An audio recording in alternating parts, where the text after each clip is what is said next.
All right, newsflash. The perfect marketing funnel is absolutely nothing without email.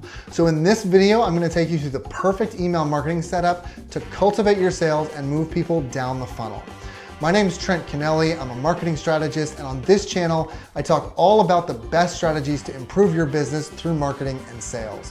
So if that sounds great to you and you're excited, make sure that you subscribe and hit that bell so that you never miss a video, which I put out every single Thursday. All right, let's get started. All right, let's do some setup. So first, I assume you've already gotten them to your page at least once or twice. So we're looking at middle of funnel here. If you need to know a little bit more about middle of funnel, check out this video that I made on top, middle, and bottom so you can understand a little bit more about that.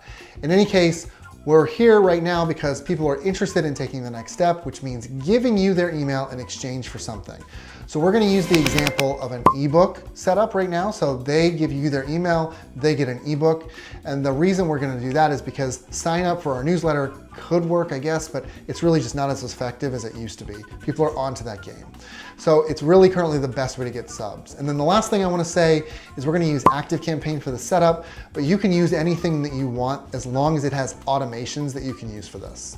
Okay, so the first automation is a double opt-in. This is not sexy, I know, but under the GDPR in Europe, you have to do it because if you don't, you can get sued for boatloads of money and just your business can go out on one of these claims. So let's not risk it. Let's just put the double opt-in just in case.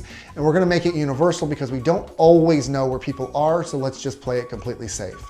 So this is how it's gonna work. I'm gonna use ZoomSphere as an example. So on ZoomSphere, you see this ebook, you're interested in it, you click on it to download it, and it's gonna give you a pop-up. That pop-up's gonna say, give me your email address and your name. You have to click the checkbox because if you don't click the checkbox to opt in, it's not gonna allow you to go further, okay?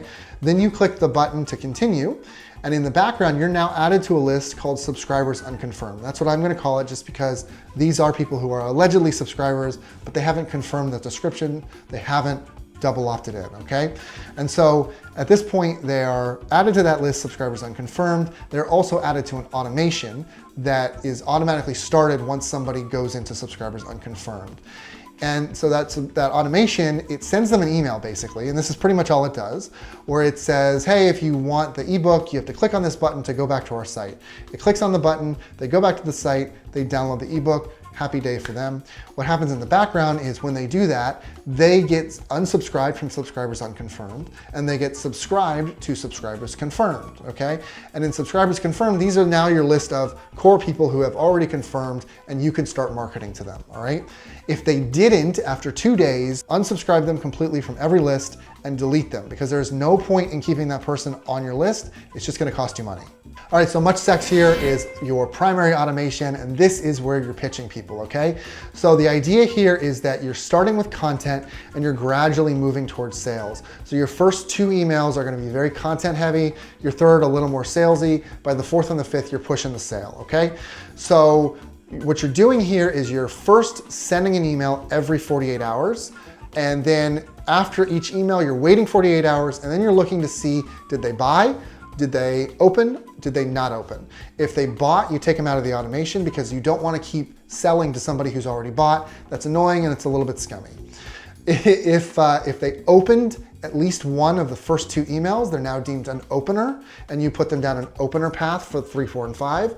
If they didn't open either of them, they're considered a non-opener, and you put them down a non-opener path for 3, 4, and 5, okay?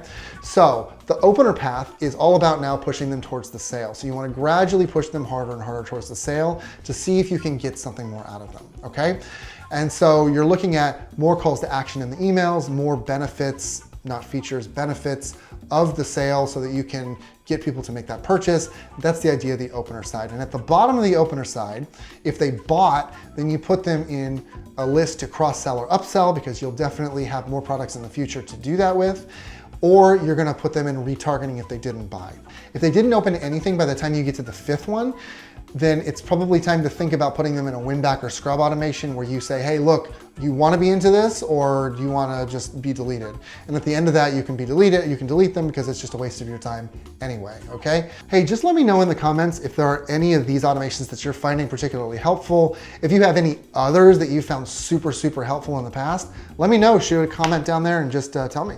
Okay, so your cross-sell automation is basically the same thing as your primary automation. You're pushing them down a series of emails, but you're first looking at what did they buy. So if you have 3 products, for instance, and somebody has bought 1 or 2 of them, you need to figure that out first. So you put them in an automation that sorts them, and then you send an email based on specifically what they did and did not buy. For instance, if you have 3 different products, that's actually 5 different scenarios that you need to set up for. So you need to have an email for people who bought 1 and 3, for people who bought 2 and 3, for people who bought only 1, for people who bought only 2, for people who bought only 3, right? Does that make sense? So that's kind of how you want to set that up, but effectively, the setup once you've done that is exactly the same. All right, guys, so there you go. I hope that was helpful for you. Those are my top 3 automations. If you want to see them written out to understand them a little bit better, you can check my description. I put them in a PDF so that you can see the layout a little bit more clearly and kind of understand how they work together, okay? So make sure that you grab that from my site, completely free, no obligations at all. In the meantime, if that was helpful for you, make sure that you like and subscribe to this video and check out these other videos in my channel for other marketing strategies in other areas of marketing, and I will catch you in the next one.